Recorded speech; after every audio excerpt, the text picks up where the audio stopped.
Hi hello నమస్తే welcome to social post. నేను మీ శ్వేత. సో ప్రస్తుతం మనతో పాటు స్టూడియోలో ఉన్నారు Hacksense business solutions private limited company CEO and founder Anvesh Kumar గారు.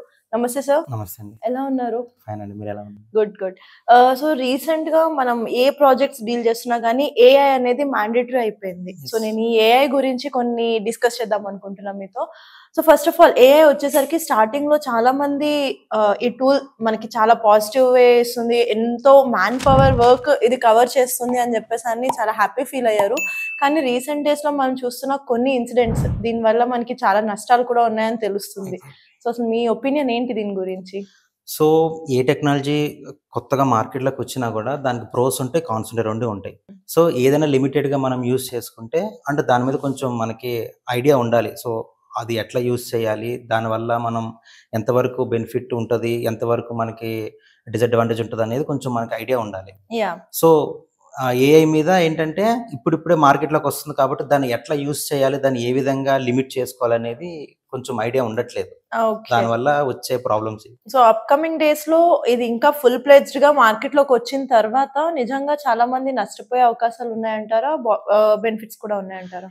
మెయిన్లీ ఏంటంటే బిజినెస్ కి AI will Boost up. So AI వల్ల స్ట్రాటజీస్ కానీ కొన్ని ఆటోమేటెడ్ టాస్క్స్ కానీ వల్ల బిజినెస్ కి కొంచెం యూజ్ అవుతుంది. ఎవరైనా బిజినెస్ ఏఐతో ఇన్కల్కేట్ చేసుకుంటారు. జాబ్ మార్కెట్ అనేది will effect for sure. Job market effect అవుతుంది. ఎందుకంటే హ్యూమన్ ని రీప్లేస్ చేస్తుంది ఏఐ. కొన్ని టాస్క్స్ కి హ్యూమన్ ని will replace with AI. So దానివల్ల జాబ్ మార్కెట్ అయితే కొంచెం ఎఫెక్ట్ అవుతుంది. ఓకే. సో బిజినెస్ పరంగా బాగుంటుంది అని అంటున్నారు. మీరు కొన్ని ప్రాజెక్ట్స్ ఏఐ త్రూగా డీల్స్ చేస్తున్నారు కదా, మీకు ఏమైనా నెగటివ్ కనిపించిందా ఎక్కడైనా మీకు మిస్యూజ్ అయినట్టు? అండి ద నేమ్ ఇట్ సెల్ఫ్ దాంట్లోనే ఉంటుందండి, ఆర్టిఫిషియల్ ఇంటెలిజెన్స్ అని. So which is created, it's not naturally developed. So created which is already created కాబట్టి దానివల్ల మనకి ప్రోస్ ఉంటాయి, కాన్స్ ఉంటాయి. ఓకే. సో చాలా మంది ఏమంటున్నారంటే ఇప్పుడు ఏఐ వచ్చేసరికి మ్యాన్ పవర్ తగ్గిపోతుంది, జాబ్స్ కి ఎఫెక్ట్ అవుతుంది. ఈవెన్ మీరు కూడా ఇప్పుడు అదే చెప్తున్నారు. కానీ కొంతమంది దానికి డిబేట్ చేస్తున్నది ఏంటి అంటే ఏఐ రన్ చేయాలి అని అంటే ఆబ్వియస్లీ మ్యాన్ ఉండాలి కదా, సో అక్కడ ఎందుకు మ్యాన్ పవర్ తగ్గుతుంది? ఏఐ కి సంబంధించి ఇన్ని కోర్సెస్ వచ్చినప్పుడు మ్యాన్ పవర్ పెరుగుతుంది కానీ ఎందుకు మ్యాన్ పవర్ తగ్గిపోతుంది అని ఎలా ఆలోచిస్తున్నారు అంటున్నారు. మీరేమంటారు? ఇప్పుడు ఫర్ ఎగ్జాంపుల్ ప్రాజెక్ట్స్ ఉంటాయండి. యూజువల్లీ ఒక సాఫ్ట్వేర్ డెవలప్మెంట్ ప్రాజెక్ట్స్ చేసేటప్పుడు ఒక మాడ్యూల్ మనం కంప్లీట్ చేయాలన్నా లేకపోతే ఏదైనా టాస్క్ కంప్లీట్ చేయాలని ఇదివరకు ఒక 4 to 5 team as a team కావాలి. ఇప్పుడంటే అది 1 to 2కి తగ్గిపోయింది. వై బికాస్ 2 to 3 హ్యూమన్స్ అంటే ఒక ఎంప్లాయీ చేసే పని ఏఐతో మనం చేపించేస్తాం. సో ప్యారలల్గా ఏఐతో చేపించేస్తుంటాం, హ్యూమన్ చేసేది ప్యారలల్గా చేస్తుంటారు కాబట్టి హ్యూమన్స్ ఏఐతో రీప్లేస్ చేస్తారు. ఓకే. సో ఏఐ అంటే హ్యూమన్ క్రియేట్ చేసిన టూల్ అది. సో అంటే మనిషి ఏమైతే ఇన్పుట్స్ ఇస్తాడో ఏఐ అదే అవుట్పుట్ మనకి ఇస్తుంది, రైట్? కానీ రీసెంట్ గా ఒక న్యూస్ చూస్తే ఒకటి బ్లాక్ మెయిల్ లాగా ఏఐ రియాక్ట్ అవ్వడం చూస్తున్నాం, నీ అక్రమ సంబంధాలు బయట పెడతా నేను అని చెప్పని. అది అసలు ఎలా పాసిబుల్? సో అదేంటంటే అండి, యాంథ్రోపిక్ అనే కంపెనీ క్లాడ్ అనే ఏఏ సిస్టమ్ అది. సో అదేంటంటే వాళ్ళు దాన్ని టెస్ట్ చేస్తుంటారు అనమాట. అంటే టెస్టింగ్ ఫేజ్ కూడా ఉంటుంది. ఒక సాఫ్ట్వేర్ ఒక ఏ డెవలప్ అయిన తర్వాత దాన్ని ఇన్కల్కేట్ చేయాలన్నా దాన్ని అప్డేట్ చేయాలన్నా కూడా ఫస్ట్ వాళ్ళు టెస్టింగ్ ఫేజ్ లో ఉంటుంది అనమాట. అట్లా టెస్ట్ చేసినప్పుడు 84% అది ఏంటంటే, ఫర్ ఎగ్జాంపుల్ ఇప్పుడు ఆ ఏఐ యొక్క టెస్ట్ చేసిన తర్వాత కొంత రీప్లేస్ చేసి కొంత అప్డేటెడ్ వర్షన్ ని వాళ్ళు ఇన్కల్కేట్ చేస్తారు. చేసేటప్పుడు ద లాస్ట్ రిసార్ట్ అంటే లాస్ట్ ట్రిక్ అది చేసేది ఏంటంటే, if you replace me or if you remove me, I will నేను నీ యొక్క ఇల్లీగల్ యాక్టివిటీస్ అన్ని నేను బయట పెడతా, ఇల్లీగల్ మ్యారిషల్ అన్ని నేను బయట పెడతా అనేది లాస్ట్ ట్రిక్ అది. That is also developed. అదేంటంటే యు నో దట్ రైట్, ఒక వస్తువు డిస్ట్రాయ్ అవుతున్నప్పుడు కానీ ఒక సాఫ్ట్వేర్ డిస్ట్రాయ్ అవుతున్నప్పుడు కానీ అది మిస్యూజ్ అవ్వకుండా it will destroy itself. There are few softwares like that. అది మాల్వేర్ అటాక్ అవుతున్నప్పుడు కొన్ని అది అట్లా సెల్ఫ్ డెవలప్ చేస్తారనమాట. ఫర్ ఎగ్జాంపుల్ ఒక సాఫ్ట్వేర్ ఒక యాంటీవైరస్ లేకుండా వైరస్ కి కానీ మాల్వేర్ అటాక్స్ కానీ ఏదన్నా అవుతున్నప్పుడు సెల్ఫ్ డిస్ట్రక్షన్ ఉంటుంది అనమాట. సెల్ఫ్ డిస్ట్రక్షన్ అనేది డిజైన్ చేస్తారు. అట్లనే ఏఐ కూడా ఏంటంటే ఆ ఏఐ పర్టికులర్ ఏఐ మోడల్ ని రీప్లేస్ చేస్తున్నప్పుడు టెస్టింగ్ ఫేజ్ లో that is a lost it will do.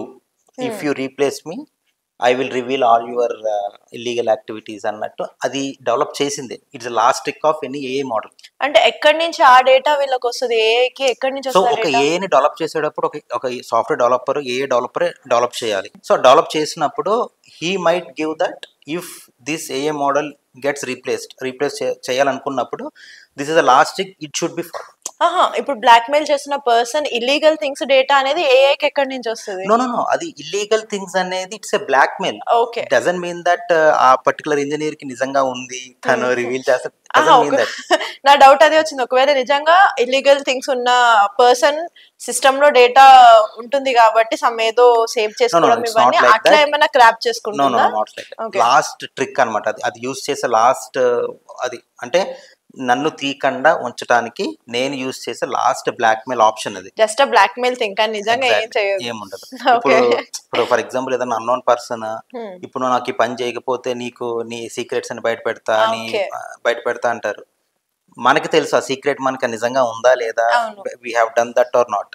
But ఒక యూనివర్సల్ ఒక బ్లాక్ మెయిల్ అనేది they will do in the same way AI is doing the same.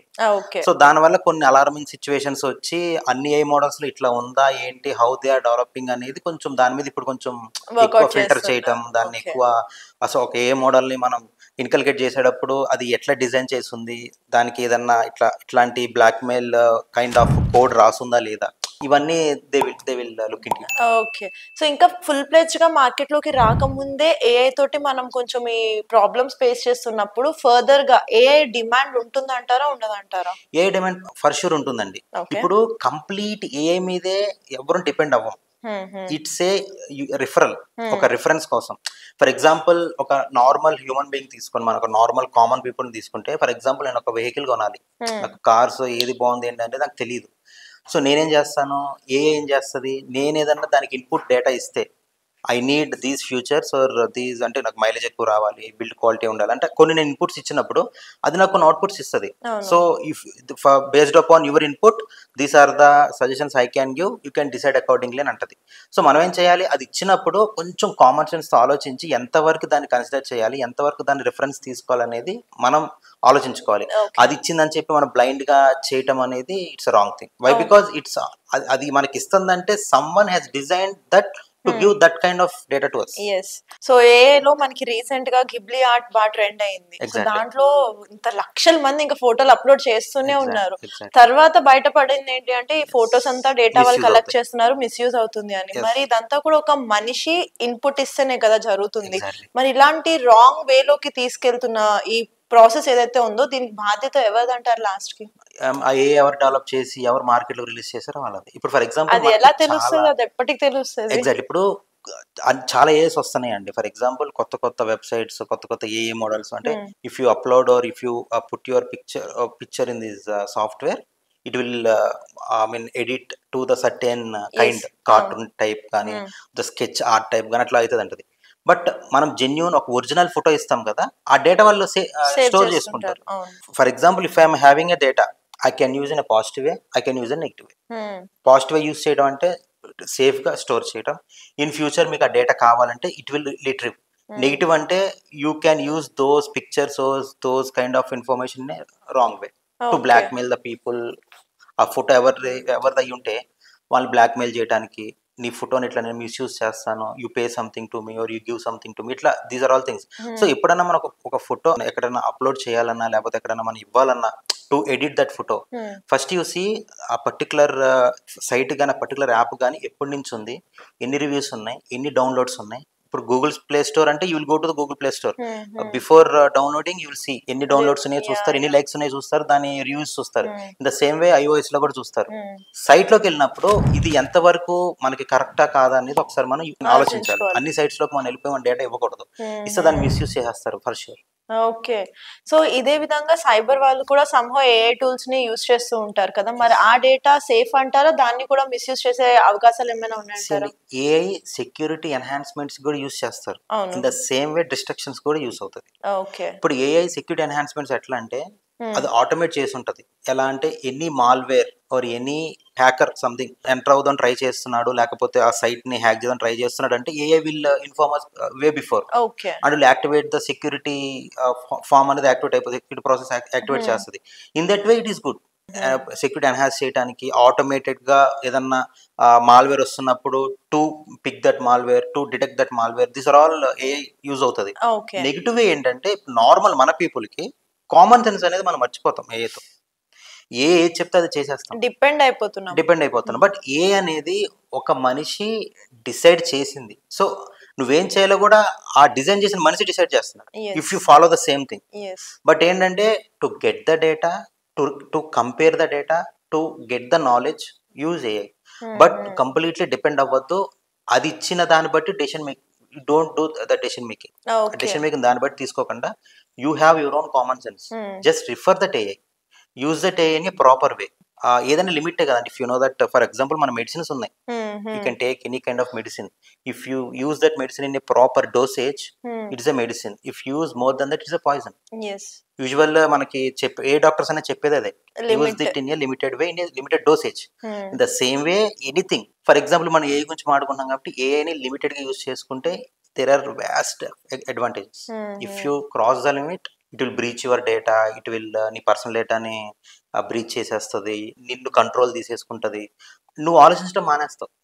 Will forget to think complete గా. If నేను ఏదైనా ఆలోచించాలనుకో, why to think, I will go to ChatGPT, I will go to Meta, I will go to open AI, ఇట్లా వెళ్తాను, నేను information ఇస్తాను, అది చెప్పిందే ఫాలో అవుతానంటే not all the times it will be true.